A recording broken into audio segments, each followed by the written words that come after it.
Kumusta mga kaibigan? Maligayang pagdating sa aking channel, mga tagahanga ng Burak Ozchivit at Faria Evsen. Muli akong kasama mo sa mabuting balita at magandang balita.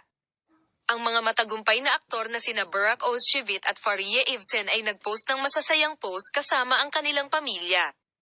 Mga salita ni Faria Evsen na tiyak kay Burak Ozchivit. Mahal ko ito sa lahat ng paraan. Si Burak Ozchivit Faria Evsen ay dumalo sa seremonya ng parangal na inorganisa ng Turkey sa gala night noong nakaraang gabi.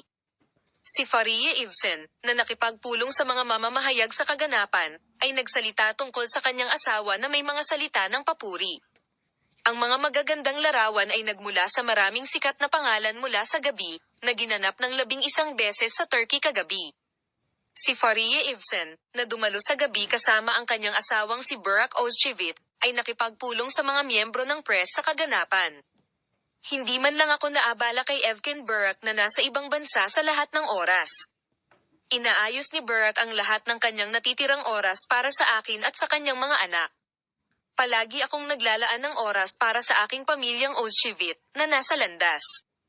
Binanggit niya ang paglalakbay sa ibang bansa na pupuntahan naming dalawa ni Faria sa loob ng 2 araw. Si Faria Evsen, na may problema sa kanyang vocal cord, ay nagkasakit. Salit-salit na nagkasakit ang mga bata, ako rin ang may bahagi.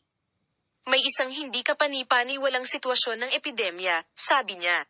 Ang pagtugon sa tanong ng reporter na, ano ang magiging reaksyon mo sa Burak Ozchivit attack, sinabi ng sikat na pangalan, nakahanap si Burak ng napakagandang linya para sa kanyang sarili.